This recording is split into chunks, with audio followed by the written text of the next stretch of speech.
You're not alone, together we're strong. Just for our audience, then I'm a patient care coordinator and I set consults for facilities and on an integrative basis in Arizona and Mexico, also in Canada. And I've really enjoyed your story, and I think it's going to resonate well with with our viewers who were also having similar issues and similar stories. So and Samira, you're not only a cancer survivor, but you're also an RN, correct?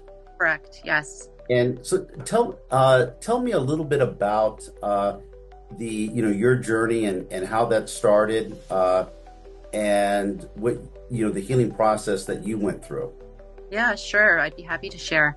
So essentially, I mean, I've been a nurse for over 20 plus years. Okay. So I'm in the health field, especially the conventional medical world, working in hospitals and seeing all kinds of different, diseases and illnesses and working with patients very closely one-on-one. So I was very familiar with health. And about 14 years ago, I was diagnosed with cancer, and it was a type of lymphoma. And so that was 14 years ago. But the interesting part about my story is that 3 years prior, I had gone through my husband's journey navigating cancer. Oh. Yeah. So that was colon cancer, to be specific. And his journey, unfortunately, was a 2-year journey that we navigated. Okay. And he did pass away after about 2 years. Okay. So when I was diagnosed 3 years later, although our cancers were very different, there was quite a lot of insight and learnings that I had gained from having been, watching him go through his journey and supporting him. So some of the things I actually wanted to share today with you that I thought might be helpful for your audience to hear, coming from both being the partner of somebody who went through it, right, that personal experience myself. And I think the thing is, when I watched him go through his journey, we were doing all the things, conventional first. Mm-hmm. And, you start to get a little bit more, I guess, desperate, or you want to get a bit more resourceful. So you start to look at like an integrative approach or alternatives all over the world, really. And so everything and anything you can think of, we were trying. So that was a huge learning experience for me. And then, the thing is, as a person going through cancer, you get so much, there's so much noise out there in terms of like what to do, do this, do that. And I think everyone's path is very unique. Correct. And I think the thing that's really important is that as you're sort of trying to make the best decision possible for yourself, and you're trying to, take everything into consideration for the best outcome possible, I think you really have to connect with yourself like at an intuitive level to do your research. But then once you've made your decision, really stick with that and feel good about it as to the best of your abilities, because a lot of times we get swayed from one option to the other, or healing modality to the other, and we're just kind of like spinning our wheels, and exhausting ourselves and our resources, so I think that was one of the things that stood out. So when it was my turn to go through my journey, I kind of had a lot more clarity, I think, and a lot more confidence to know what I wanted to do for me, that was unique to me. And so I think that's really important, is just to check in with yourself and really listen to your gut about what you decide to do, because like I said, there's a lot of noise out there. That's common conversations that I have on a daily, weekly basis. And I'm not a doctor, but we have thousands and thousands of conversations, and it is so normal for someone who's gone through a traumatic event, taking care of a cancer patient's, a traumatic event, and then a death of a spouse. That's a traumatic event. And also, this is just, I think, really important that if you're a caregiver, not only are you taking care of your spouse, but you may want to get your integrative doctor and your doctors involved for you personally as well, because your immune system is just being wiped out because of all the stress. And I've had many conversations which just really resonated with me when you were telling me that where patients are going, I don't know where to go, left, right, or which way to go. I'm getting so much information, and my hope and prayer for them is that they have peace in that decision, so that they know that they're headed in the right direction, and then full steam ahead on those decisions. Yes, and unfortunately, because I was both for my husband and for myself, I had one foot in the conventional world and one foot in some of the more alternative or integrative modality. Unfortunately, the conventional world, for the most part, I'm not saying everybody, but still is not supportive of a combined approach. Right. So in my own situation, for example, if I was following, going to see like a naturopathic physician for IV vitamin C, I just didn't tell the oncologist, but it was a decision I was okay with. Like, I decided I was going to do that because based on my research and the best of my knowledge, I valued that piece to be important for my healing journey.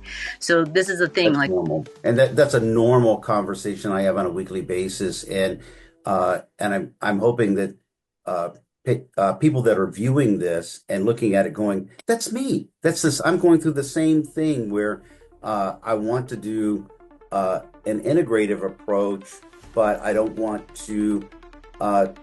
I know that my oncologist is going to give me a fight about it. It was a call yesterday that was just like that, and I'm like, you may have to make the decision that if you know that it's going to be a fight, then why start the argument? Yeah, and I think that the reason that still exists is just because everyone has, as practitioners, everyone has their schooling and their set of tools. Right. And they're not going to know about everything else. Like, it's almost impossible unless you set out to have an integrative approach, which exists, I think now. But, back in the day, 14 years ago, it still wasn't maybe even as common as it is now. Mm-hmm. So you just had to make your own decision and kind of like go with it and just have this dual hat that you wore. Right. But they just don't know what they don't know. Just like, a family doctor has their set of tools. And so right.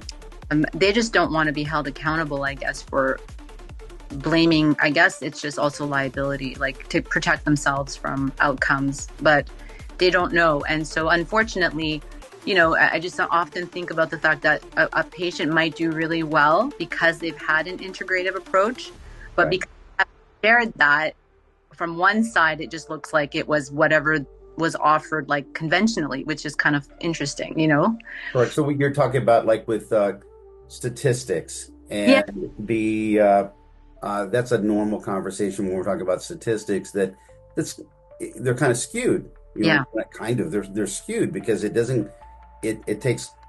gave the same drug to ever how many patients and they go, this was the outcome, but it doesn't take into consideration what the patient did for themselves. Did they change the environment that they were in? Did they lower the stress levels, that they were in? Did they exercise? Did they change their diet? Did they, seek out, an integrative approach where they're doing, let's say, just something as simple as vitamin C? All of that is sways in an outcome, right? Yeah. And if that's being ignored in the statistic because they didn't gather that data, then the patient is the individual. So I loved hearing, you talk about your own journey where you're going, hey, there's no one set direct path, right? And that you found also that the emotional aspect and the spiritual side that you needed that needed to be addressed, and that's a big deal, right? Yeah, yeah. You know, you're getting into like my neck of the woods, because now what I do is you know, I've sort of dedicated, as much as I was a passionate nurse, now I'm sort of dedicated to helping other people with cancer, you know, navigate their journey. And again, a key piece that again was, as I stepped back and looked at my journey and my husband's, it was that piece that you just touched on, which was the emotional, spiritual, mental health piece. Right. Can't measure in a lab or in a study, you know, because those are like the untangible things that no one can like put a, you know, can actually like physically measure, I guess. Right. So those key pieces, I feel like between like what my husband went through and I went through, I guess by the time it was my turn, I had clearly and intuitively identified that that is a critical part of anyone's journey. You know, it doesn't matter what you're going through.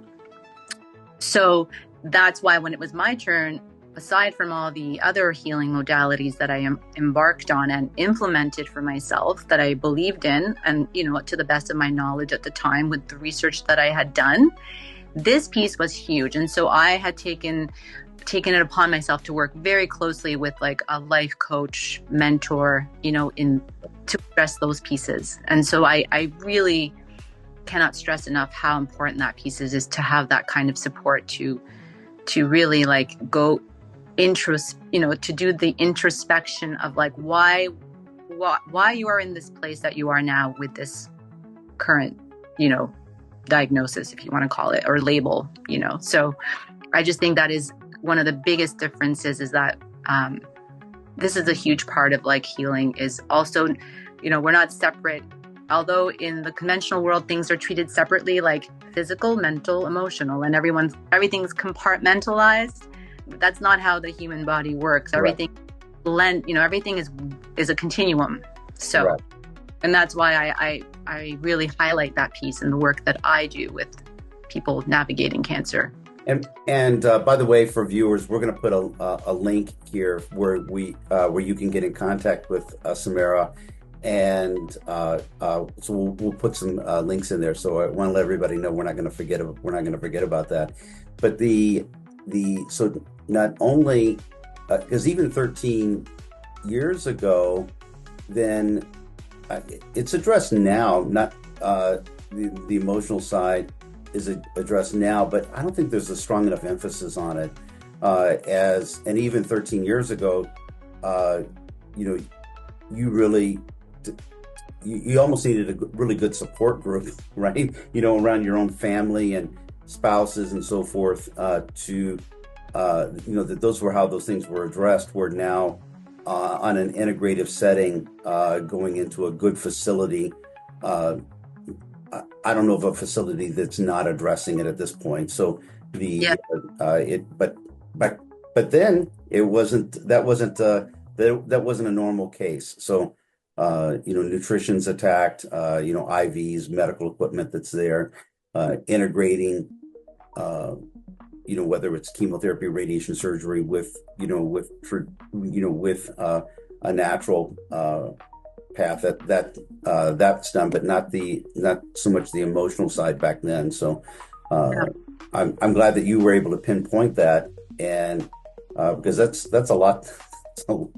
Your body gets so stressed out with that. Yeah, and I'm really glad that some of these healing centers are incorporating that. It's really important, and I think, you know, it's a big piece Right. that also needs time. Sometimes it's hard to unpack all that in, you know, in one place, like one-stop shop, because there's a lot going on, you know, because already the food, the nutrition, the supplement, you know, everything else also takes such a front seat, you know. Correct. So I think sometimes people need and family, you know, it's family and the personal support, like in our relationships, they can go either way. Like sometimes, right, as you know, in your work, like stressful family dynamics can be, or very supportive. It could go either way. So I think it's about having like a third person that's neutral, or, you know, not biased, And it really, I just found that it was helpful to go outside of those personal relationships, to confide in someone Correct. and have their support to unpack, who you are essentially. Correct. And I mean, I know that some of these healing centers do address that. I'm not super familiar with how deep they go, so that's the only thing, and if there's enough time to unpack a lot of that stuff, because it can be complex and heavy. It can be, and you're right. In thousands of conversations I've had with cancer patients, then you may have one or two support groups that support that you're really counting on that family member, but I've also urged patients to be selective on who they're telling the story to, right? Because not everybody is going to be helpful.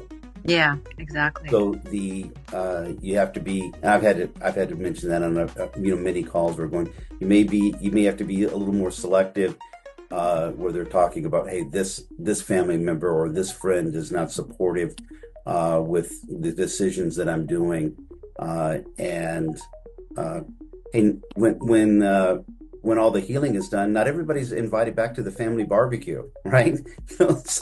Sometimes there's just, you're preparing less, right? And that happened with my mom. She had lymphoma, and we had family members that actually called and said, hey, if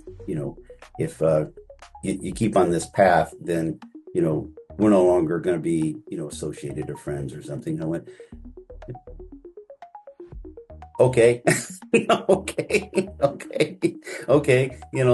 This is what you called to tell me about. Okay. All right. So, they weren't there for all of the conversations with your doctor, with the naturopath, all the research and hours that you may have been putting into, researching your own diagnosis and things that are going to be, helpful for you. So, you mentioned that you had done, which I wanted to touch base on because I thought that was interesting on on a diet basis.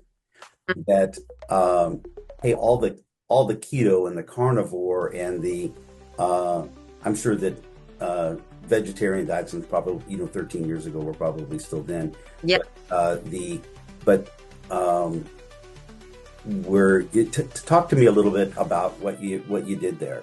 Well, I mean, at the time of my own journey, there was a lot of things that we talk about today that weren't really popular. So keto and fasting is the two that I think weren't really, I didn't come across it at that time. So, I think now that I'm actually studied holistic nutrition, I might have mentioned that to you when we talked. So, that is very interesting because when you're in the holistic nutrition space, there is an opinion and research to support any of these diets in terms of which bites or you should be on when you have cancer. So some you hear people saying no meat, it's it's high in hormones, stay away from meat, and then the other one is no, stay away from sugar and carbs, and beans are legumes, and so they have they're high in carbs, and that's going to be bad for your cancer. So that is probably one of the most confusing pieces that I imagine people navigating cancer go through today. It hasn't changed. Right. They know what to eat, or it's juicing is good. No, juicing is bad because you're stripping the fiber out of the vegetable, and that means the sugar goes up. So right.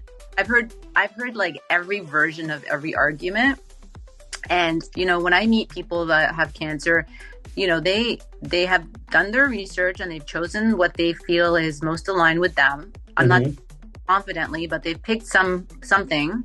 A lot of people I find are confused, and they're getting swayed again. Like I was talking about earlier about treatments, they're confused about what to eat, and it's unfortunate, but I still think that, all of them can work to a certain extent. I don't know if any of them are this is the diet. I honestly don't. I think that the approach I would take is a whole foods, organic, local, how the animal was treated, ethically raised, you know, pasture raised, grass fed, like those quality pieces are important. Right.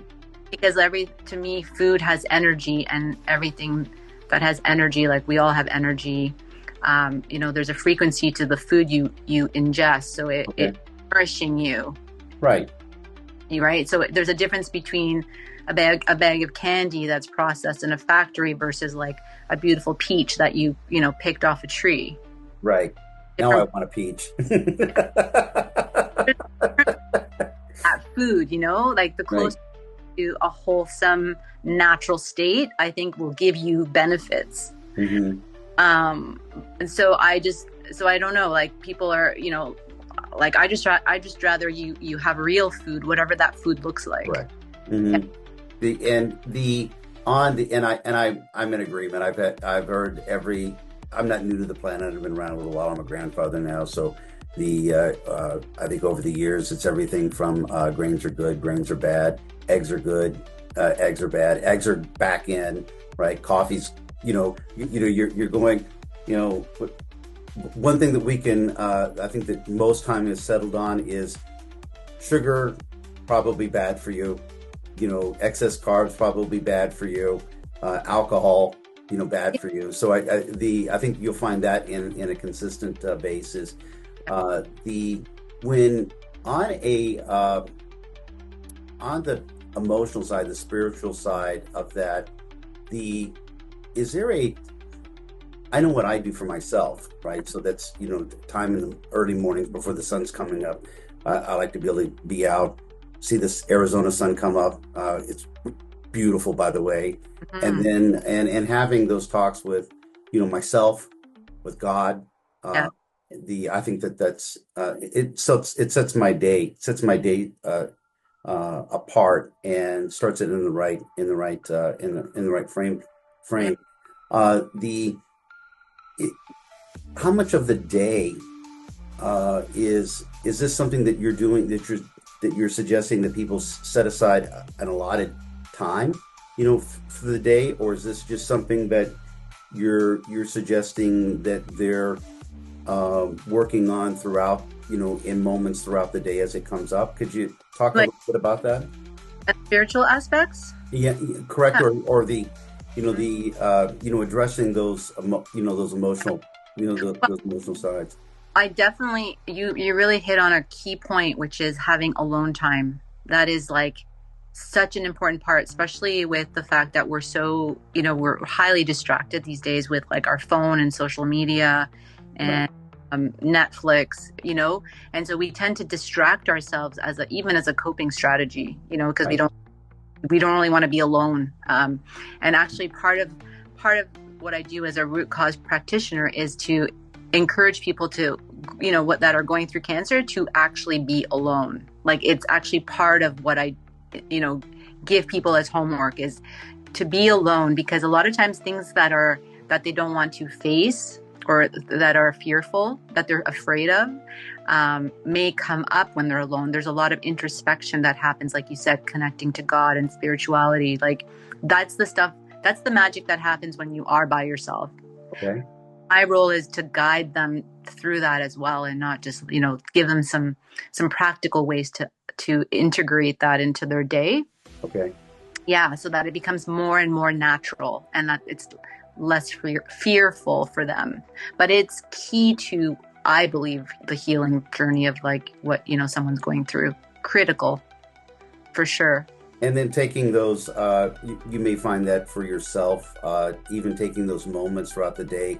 Hey, when that stress level's hitting, you know, stand up, walk. There's nothing wrong with walking away from it for a little bit. No. And pet the dog, you know. Yeah. Journaling, having some breathwork practice, you know, like, you know, there's so many tools out there, and there's so many good, you know, practical ways to do that. So there's a million ways. It's just what you can learn about and implement, you know, in your life that is like practical and realistic too, right? So, and as we're having further conversations, as long as you're enjoying the conversation today, then I'd like to discuss those things so that Sure. I don't think it's addressed enough. I think that you know it, those aspects are part of a healing process, and can be a big part of a healing process, and they're just simply not addressed enough. And the knowing that your journey not only started off with your husband's situation, and then your situation, and then now that this is what 13 years for you, and you look fantastically healthy. Thank you. So there's all these success stories that are out there. You're certainly one of them. And coming from a medical, and then you have the medical background. So you saw both. You were able to see both worlds, and knowing that there's an integrative part to both, to putting both of those together. There's no one set path. No. And especially when you're dealing with an integrative basis. I was talking with a doctor yesterday, and he says that a standard of care may be, where patients may be looking for a magic bullet, right? What's that one thing that's going to solve my problem? But really, he described it as a machine gun approach, right? Mm-hmm. There's so many different things that are going on for that healing process, and the emotional side of that. It's a big component, and addressing those issues, and the healthy lifestyle, and the meditation. And I look forward to having further conversations with you about it. For sure, I would love that. Thank you. Wonderful. And we're going to put links to Samira's website where you can get in contact with her, and for your own healing journey as well, which I would encourage people to do. And I wanted to make sure we didn't run out of time here today, but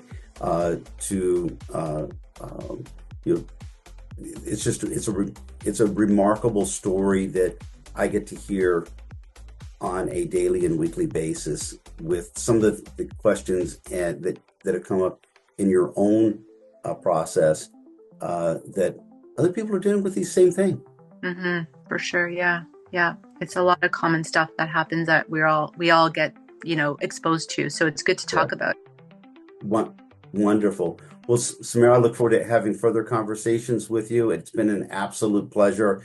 I wish that sometimes these meetings could last an hour, but they get us summed up here in about 30 minutes. But it's been an absolute pleasure. Thank you for joining me. And my hope and prayer here is that others that are going through a similar process, listening to this, will have a healing information out of the whole process. Thank you. Wonderful. Samira, you have a wonderful day, and I look forward to further conversations with you. Okay, talk to you soon. Yes, ma'am. Bye-bye. I hope you enjoyed the video. If you're in the need of integrative and holistic treatments for you or your family member, please feel free to reach out to us at findhelpforcancer.com. We'll start with a simple conversation and help point you in the right direction. Happy to help.